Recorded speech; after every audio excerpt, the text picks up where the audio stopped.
recorded live at 4ZZZ Studios, Meanjin, Brisbane. On 102.1 FM. And broadcast across Australia on the Community Radio Network. You're listening to Zed Games. Zed Games brings you the best in gaming news, reviews, community and culture. Want to reach out? Share your hot take? Or do you just want to share your favourite game? Find us on socials at Zed Games AU.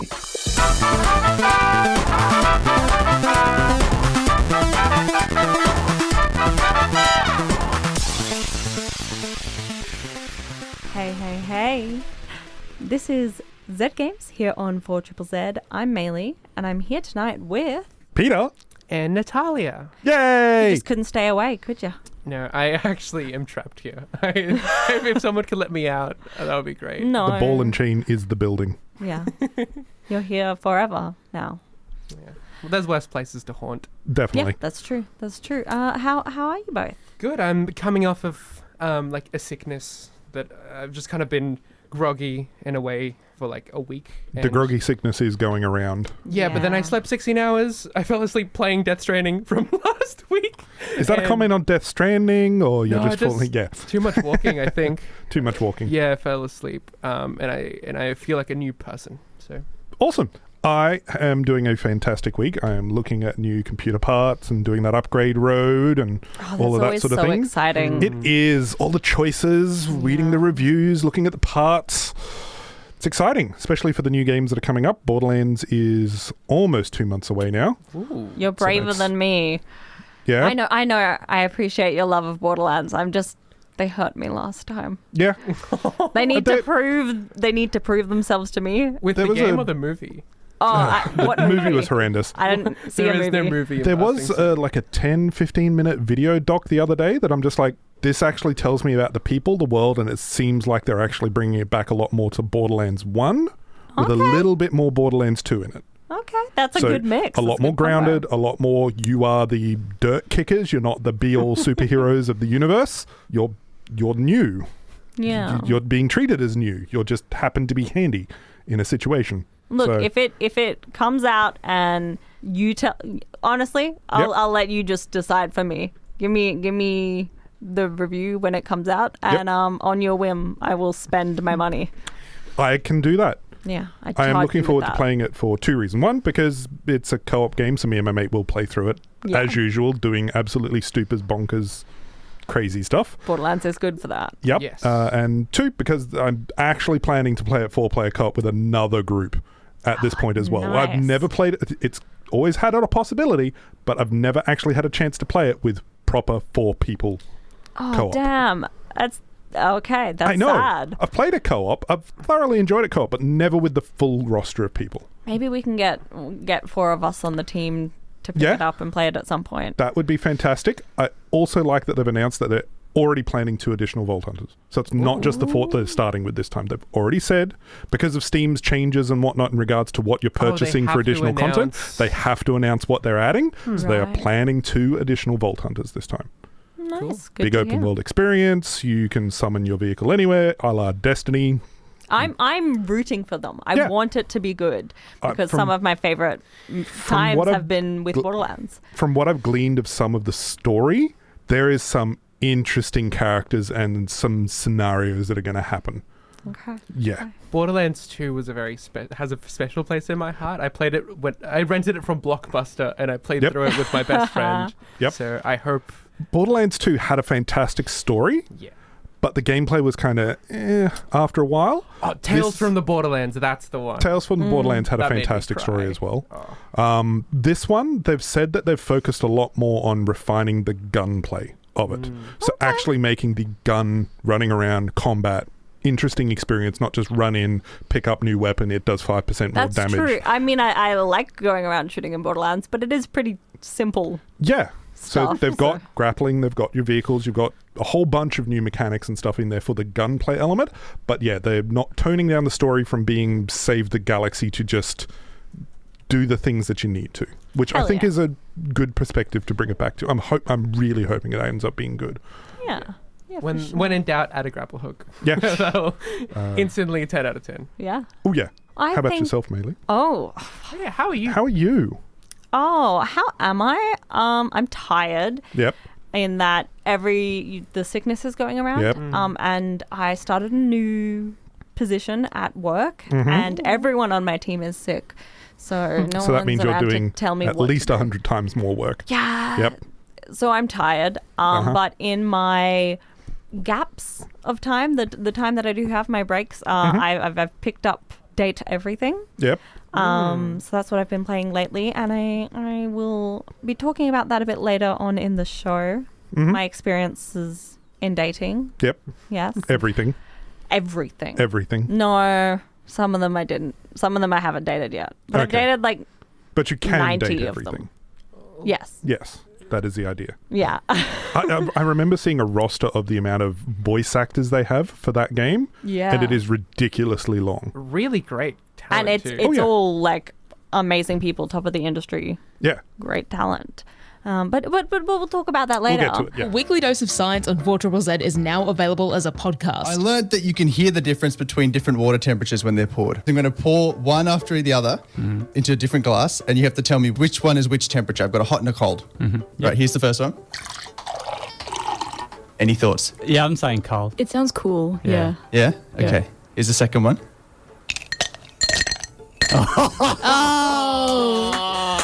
Well played. Shut up. Search No Idea 4ZZZ on your favourite podcasting app. That's spelled KNOW, like no idea.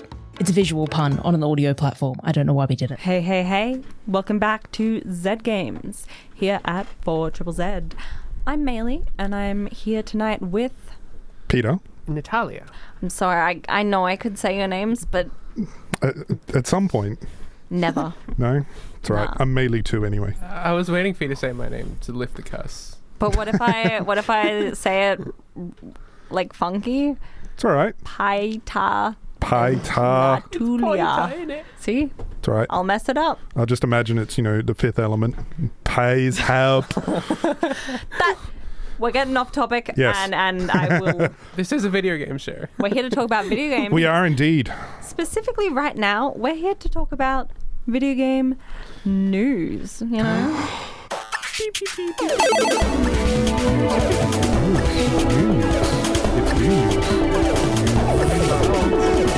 news with 3 Z's. So, lots happening in the news this week. First up, Cyberpunk Edgerunners, the Netflix anime cartoon. Animation. It's an anime. It's anime, but It's a Western. It's a Japanese studio, so it is an anime. okay, so it counts. Yeah, Yep. yeah, it counts. The season 2 of that is officially in production. Didn't everybody die? Yeah. Okay. So they... Oh, that's a whole other thing that happened a lot. I'll tell you the story another time. On July 5th at Anime Expo, CD Projekt Red announced that Season 2 of Cyberpunk Edgerunners was in production. They shared it will be a standalone 10-episode story from the world of Cyberpunk 2077. They have said that the same studio that did the really great animation is coming back for the second season. The director, Kai Ikarashi? Yes, is coming back to direct, and you've got showrunners and writers coming back, so it's the same great team coming back to bring season 2 of a really cool world. I'm glad they're doing anthology. I think that's a great way to go with Cyberpunk. Yeah. Nice. Especially honoring the legacy of the tabletop, the one-shots and the... Yeah. I'll be interested to see where the story goes. Me too. They didn't give us a release date. Nope. So we're not quite sure how long we'll have to wait, but we should hear more soon. Probably a year and a half to 2 years. Yeah, that sounds like sounds an about animation. Right. Yep. 10 episodes, yeah. When's Sounds the about next game set? It's like in 2080 something, right? Like... Which, like in the tabletop or the... No, the video game. Like the sequel. To 2077, the sequel to that. They can set it halfway through. Yeah, I think it's like a decade later, a couple of years there you go. set it in between them. 2087. Makes sense. 2087. 2087. I don't know. I'll be there. Cool. There's a lot of other video game content to watch out there. It's not just TV, there's movies too. There is indeed. Nintendo reaffirms commitment to movie productions. There's been a lot of Nintendo in the cinemas lately, especially with Mario movie and whatnot, and that trend is to continue. We will first see a sequel to the Super Mario Brothers movie in April of 2026, so just about a year away. Then there's also a live-action film based on The Legend of Zelda coming in 2027. Jack Black to play Zelda. I've heard. That'll be interesting. And not Link. I am not saying that wrong. Jack Black to play Zelda. Yeah, Zelda. wonderful choice. Yep. Because, Jack Black has to play a character in every video game movie, apparently. Nintendo President Shintaro Fukawa said, although we cannot discuss our plans beyond the Legend of Zelda movie at this time, we are working on various other projects. He also shared that Nintendo has been and will be continuing to be very hands-on with the production of these films. They won't just start licensing out IPs for a profit, but instead intend to stay involved at every step of production. It's good to hear. Yeah, I mean, protecting your IP is what Nintendo does.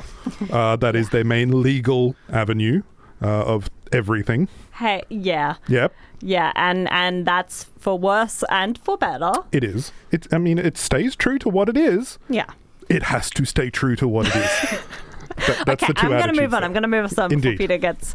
I am intrigued, though, about the live action-ness of it. Like, oh, yeah? Yeah, like, that seems to me like it should be an animated film. Are they going to go like they have with every other Zelda, where it's not based on a game and they just tell a whole new story with The Legend of Zelda? I hope not. I want it to be... Not a whole new one? Well... Like just a whole new experience? I don't want Breath of the Wild in movie. Yeah, okay. I want, fair point. Because, what is it? Almost every single Zelda has been an entirely different experience from the previous full game. Honestly, I think the fact that they're choosing to make it live action makes me a bit more hopeful. Not that I don't like animation. Like, genuinely, animation is beautiful. Cyberpunk is amazing in its animated form. I don't want to say too many of my opinions, but... Please, do tell us. We have 3 hours. There can be some animated video game adaptations into movies that aren't great. And I feel like you could go really hard on that fantasy aesthetic in the live action in a way that would be really cool to see Zelda. I hope they go full like 80s, like, all prosthetics, all like... I do hope that they don't use much sci-fi. Yeah. I would love to see a much more realistic, not sci-fi, special effects version. CGI. Yeah. Just all can you imagine like a Zelda done in the Dark Crystal? I do want a sci-fi. Like a sci-fi Zelda? No, yeah. That can be the next one. Dark Crystal Zelda? That sounds cool. A Dark Crystal style Zelda with like movie. puppets and like the miniatures and that's just all There's no way that's practical effects. The direction they're going. Oh god, no. Way too expensive. But just slightly that direction. Tim Burton presents The Legend of Zelda. Sorry, I'm just doing all the weird speculations now. We should move on. Yes, we should. Yes. Hunter Chef for Zelda. Yes. EA has recently announced that it is shutting down game servers for Anthem, the cooperative action role-playing game developed by BioWare and released in 2019. Cooperative, as if anyone else is playing that game but you. Actually, from what I saw, the servers were limited. Yeah. 4 people, I think. What's the point of that? I don't know. Co-op. The servers are going offline on January 12th of next year. So if you want to play it, you can still go play it for the moment. But they have stopped the sale of in-game currency. They're going to start delisting it on their servers soon. So it's in the slow process of shutting down. It is, which is a shame. It had promise, but EA killed it, as they do with a lot of things. And it is an online-only title. So once the servers turn off, it's gone for good. It is, but this is another issue. Yeah, they said that there are no layoffs as a result of this closure, but... Which is a godsend. Yeah. Especially in the games industry at the moment with Microsoft's thing. Yeah. It's a whole thing. Yep. That's later on in the news. Yep. The announcement is just another pile on the weight that is happening in the gaming industry. That's been not brought to light, but touched upon by the Stop Killing Games initiative. Petition. Yeah. Their petition has recently reached over 1.2 million signatures. Yeah, it was, for the longest time, it had been sitting at just under 500,000, with only a couple of days to go till the end of the petition needed to be in the European Union. And then it kind of just shot up by like another 50,000 were signing like every hour sort of thing. It was ridiculously fast at how quickly they reached the 1.2 million at the end of their petition service. I hadn't heard about it up until recently. I think a lot of people hadn't, and it just... Yeah, and the whole point is that developers, I think it came about originally from The Crew being shut down for the servers. Yes, it was The Crew. Which was a fantastic game for what it was, and there was content there that you wanted to be able to play, but you couldn't play it because even the single-player version required online connectivity to servers. And players that wanted to play their single-player games weren't able to. And the whole point of this, which it's already been shut down in Australia and the US and everywhere else, that legally they are able to control the content of their games through licensing and whatnot. But through the European Union, they're able to bring new laws into effect as long as they have enough petitions and governments, or They've at least got very refinements. Good customer rights there. People have a lot more power over the governments in Europe for their petitions and whatnot there. So they are trying to get games to have a clause that if it does have any sort of online connectivity and they're choosing to shut it down, they have to change the licensing for it to essentially allow the game to have some sort of offline functionality. So it doesn't have to be there when they start, but if they're choosing to shut it down, they have to put some dev time into being able to allow it to be played without that online connectivity. Even if it's shifting it off of their servers and putting it on private servers or whatever it happens to be. That'll come in the review part of it. But now that we've got the petitions, someone has to do a review for those that are interested in legal gaming news stuff. But this is all better for the consumer, and European Union... If it changes in Europe, that affects... that affects everyone, because it means they don't have to... I mean, no one really wants to make multiple versions of the same game, so they're most likely just going to take it into account and produce a game that has that functionality into it. So we'll see. I mean, there's been good, they successfully bullied Apple into USB-C and all this kind of... There is good that comes out of it for everyone. I mean, if you take Apple's point of view, we brought this brand new functionality to the iPhone that's never been before. It's called Type-C. No, you were told that you had to do it or you couldn't sell an iPhone anywhere in Europe. Fingers crossed. We brought a new feature. You mentioned the Microsoft cuts just earlier.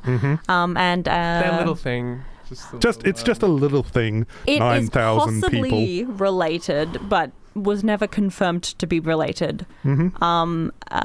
The studio Romero Games recently lost funding for production of its upcoming shooter. That was well into development. It seems quite connected to the Microsoft cuts because they happened, and then the next day Romero Games announced that this had happened to them. But no confirmation. There's also... It is highly likely. Yeah, they also didn't say if it would cause layoffs, but things were looking pretty grim. They'd lost all their funding. But just a few days back, they have come out with a statement saying that they aren't closed and are doing everything in their power to ensure that it doesn't come to that. Which is great. They've been contacted by several publishers interested in helping them bring the game across the finish line, and they're evaluating those opportunities. So it's good to see. It's great to have some rep and go, we can make games, we have the talent, we just need the funding. Yeah. And then it's those people that have the funding to be able to go into it and go, hey, we want to support you.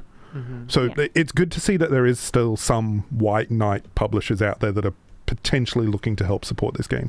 Maybe not in the same scope or scale as what Microsoft might have been, but get it out there, get it done. Allegedly. Who knows? Who knows? Wink. Oh, the letter that what's his name? The guy that sent out the letter to the internal staff. Oh, yeah. Yeah, his letter. The games have never been as popular. We're seeing more hours played than anything. There's Xbox is in the best shape it's ever Xbox been. And Microsoft. Microsoft. We have to let you go. Yeah, which is why we're firing 9,000 people. I think we're going to get too heated and we'll be here for the rest of the hour. So I'm just going to go over a few upcoming game releases. Indeed, there is some really good ones coming. Just today, Islanders New Shores has come out to PS5, Xbox, Switch and PC. That is the sequel to Islanders, which I reviewed like a month or two ago. It was a Very little fun bit. game. I'm hopeful. Myco Punk has also come out, and then Patapon 1 and 2 replay. Patapon on July 11th. Good music game. Tony Hawk Pro Skater 3 and 4 is coming to so many places. All the places you When want. I first read that, I thought it was Tony Hawk Pro Skater 34, where it's like Tony Hawk as a 34-year-old. That's a fun one. That's a fun one. The Edge of Fate expansion for Destiny 2 is coming out on July 15, presumably everywhere that Destiny 2 is. Eric's Home, The Stolen Dream is coming out July 15th as well on PS5, Xbox and PC, and Neverwinter Nights 2 Enhanced Edition is coming to PS5, Xbox, Switch and PC on July 15th. I'm glad to see it getting a resurgence. Should be good. Should be good. Yeah. I also want to shout out Helldivers 2 was announced for the Xbox on August 26th, of course. which I am very excited to jump into finally. Exciting. A couple years late to the game. But Yeah. It's still popular. From what I've seen, some of the gear you get as an Xbox player when you first purchase and download is some of the best standard gear you can get. Not specialized, but standard gear to get you started, especially with all of the changes that have made. You're listening to Zed Games at 4ZZZ. You're listening to Zed Games on 4ZZZ. Oi mate, you're listening to Zed Games at 4ZZZ. You're listening to Zed Games at 4ZZZ. You're listening to Zed Games at 4ZZZ. You're listening to Zed Games at 4ZZZ. You're listening to Zed Games at 4ZZZ. You're listening to Zed Games at 4ZZZ. You're listening to Zed Games at 4ZZZ. Got a bit carried away. We're here to talk about my feelings and the music in my heart that played when I was playing Date Everything. It's time for me to review. I don't know. I got nothing. Paul does it so much better. Can you date this review? If you have the date theaters. Okay. I left them at home. You fool. So, Date Everything is a game. Obviously, that's what we're here to talk about. It is the game from Sassy Chap Games, a visual novel dating sim built around a gimmick. Just one funny haha idea. What if you could date everything? Yep. And okay, if you're being pedantic, you can't date everything. But you can practically, yes, date everything in this game. I'm sure there will be a DLC that allow you to date more things.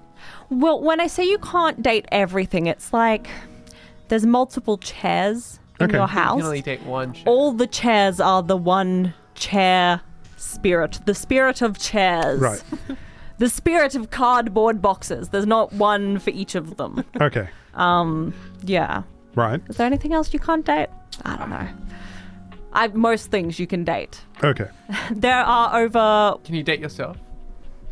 I mean, No, but I'm not what a if you look in a thing. mirror, can you date yourself? You can't date people in this game. Can you date the mirror?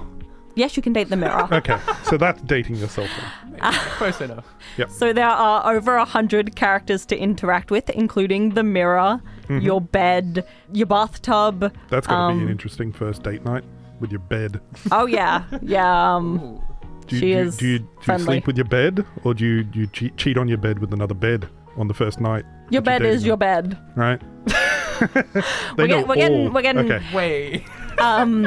At the start of the game, you are given a pair of date viators that allow you to date inanimate objects around your house. And by date, that means directly acknowledge a thing's existence. Okay. It brings the object to life as a sentient person. There's a more technical explanation, kind of what's going on. There's a lore set up, but if you're like me, it's just an excuse for the game to happen. It doesn't actually matter, and the game doesn't punish you if you're not paying attention. So I'm not going to sit here and take 5 minutes to explain that to you. Okay. Magic glasses bring things to life. Got it. And you can start building a relationship with them, which isn't limited to romance. You can also build a relationship on friendship or even hate, which I like. The game doesn't punish you if you don't like any of these 100 characters, which you're almost certainly not going to like them all. You can just tell them, go away, you suck, I don't like you. And then you still get the points for progressing through their story. Okay. In a angry way. Right. So once you've awoken a character, your glosses have 5 charges in a day, and to interact with the character takes a charge. So you sort of have to plan out who you're talking to in a day. Mm-hmm. You can only talk to them once a day, and you progress through their story. You find out more about them. Because you can only interact with so many, you're forced to interact with lots of people, which is a good thing, because not only is the huge cast of characters the game's main selling point, it's the characters are often interwoven in their stories, so you need to be able to progress in them to progress in others. Okay. So, like, do the knife and fork have a previous relationship and, dating one and the other? The laundry hamper mm-hmm. and the dirty clothes. Okay. They actually have a current relationship. Oh. And it's toxic. Yeah. They are toxic for each other. Understandable. Yeah. She's cheating. No, he's cheating on her. Wait, the laundry hamper? Wait, which one's the dirty clothes right. is cheating on the laundry hamper. Okay. With the hangers upstairs. And he said he didn't, but he did. I know it. I'm sure the laundry hamper, has a thing with the dryer as well. Mine would be having the dryer and the washing machine. I could make this go so much worse so quickly. Okay. So I'm going to say move on. So all these characters have very unique designs, really impressively done designs. Like, you can tell that a lot of thought went into these characters. Yeah. They're not just sort of slapped together. And there's also a huge variety in people that you can interact with and see. Yeah. Which is great. Whatever body type or personalities or hair colors. There is one character that I have heard of from this game. Okay. Who? That is the D20. Called yes. Chance. The D20. Voiced by Matthew Mercer. Critical Role. What else could the name be? Who else could the voice actor be? I know. That is the one character that I knew you could actually date in this game. You can date the D20. Yep. There are some joke-y characters, mm-hmm. And there's some more serious characters. So, if you've only played jokey dating sims, mm-hmm. you'll have those options. And if you've only played the more serious ones, there mm-hmm. are some of that. One of the things about this game that's kind of a critique is there's not a huge amount of depth. Mm-hmm. If you're someone who's big into dating sims or visual novels, you might be disappointed that you don't have a huge amount of depth. Like, once you get to the end of these characters' stories, you are basically done with them. Okay, so it's about the variety and kind of more the gimmick than the actual serious, deep dating mechanics. Which I think is I'd say critique lightly, because that's what the game is. It's what it's selling itself as. But I did learn the hard way. Like, I found someone I really liked, went through their story, and now I've played several more hours. No more content from them. Sad. Wish I'd saved it. But lots of characters, better characters, lots of characters to hate. I miss hating. I played the game and there's a cat clock in the house. little cat boy. I hate him so much. Personality or responses or everything about him is the worst. Yep. He's a his cat, design, he's a boy, he's his a clock. personality, his vibes, all the worst. Just all of it. And I went, and every day I would go see him and annoy him until he hated me. And it was delightful and it really fulfilled me. Mm-hmm. And now I can't talk to him anymore and it makes me sad. Oh. I miss what we had. You miss berating your little cat clock boy. I do. So it's that kind of game. Mm-hmm. But even the more jokey characters, like some of the characters you'll meet and they will instantly be your friend or in love with you, but there's still more to it. So each of the characters have a fleshed out story. Yep. Some of them deal with fun topics. Some of them deal with trauma, more questionable stuff. Could be triggering, but the game has quite a good content warning system. Mm-hmm. It allows you to opt into content aware mode. So whenever you first interact with a character, it'll pop up and say, hey, this character has these themes. Yep. You can decide if you're okay with those themes and then progress like normal. And if you're not, you can automatically skip through that character's story to have a relationship. So you still get the points for that character, but you don't have to deal with those themes, which is really good.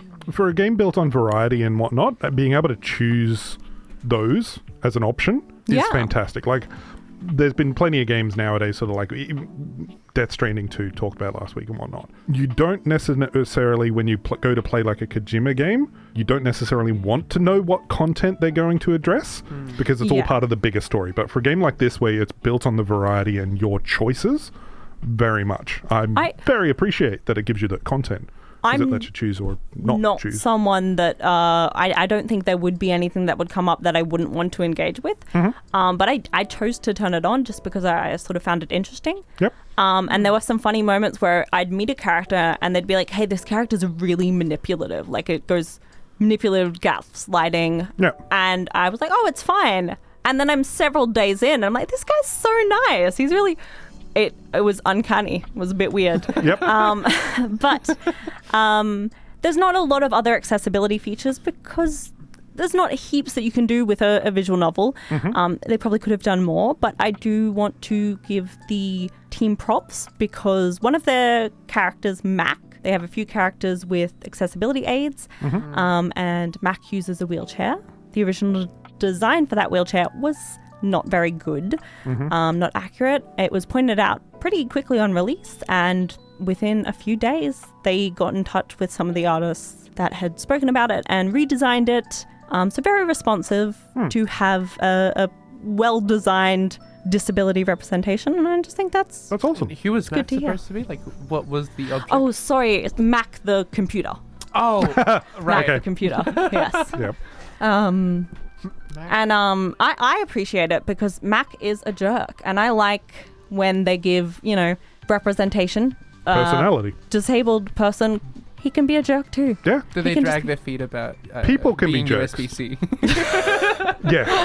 Yeah, definitely. Bring it back to earlier content. I am yammering on too long. I've got to wrap it up. I just got too excited. I'm going, but I feel like the biggest point of this game, I can't finish without mentioning that it has a truly outstanding voice acting cast. Just the who's who of voice acting is there. Like you mentioned, Matthew Mercer is Chance, yep, the D20. You've got Dante Basco, the Fireplace. Marisha Ray is playing your home bar. Okay. Yeah, I could see Marisha doing that. Neil Newbon. He is Drysdale, the dryer. Brennan Lee Mulligan is playing board games. So, Matthew Mercer, D20, Brennan Lee Mulligan, board games. Yep. Huge amount. Erica Ishii? Is she in there? Maybe? Probably. Yes. I can't remember who, but yes. Yes. Sure. I was reading through the whole list of 100. So some very good voice acted dating sim experiences. Yeah. Who is this game for? Like an age group or a... It's while there's intense themes in some parts and there's sexually suggestive stuff, it never goes to like explicit areas. So I think teens, young adults, like 16 plus, I think is probably chill for. As someone who's dabbled in games that have like visual novel adjacent content, would you recommend this game to someone like that? Like, as long as you're not off-put by the idea that it will not be like an in-depth, it is a silly, light-hearted experience. If that sounds good to you, then I think you'll like it. Cool. It's a good fun time, no pressure. The game ends when you want it to end. I can imagine several of my friends that would probably enjoy this then. Yeah. Even just as a get around a computer and play it an afternoon while we're having a drink or something stupid game.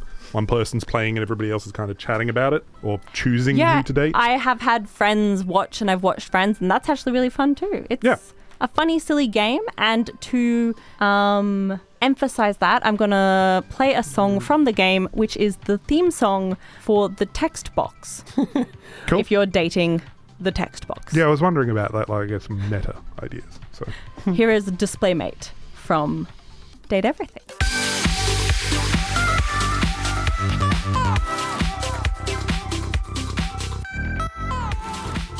Hey, hey, hey.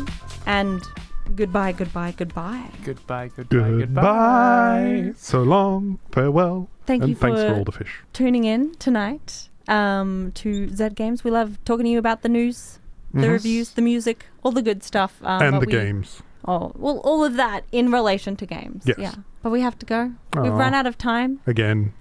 We always do.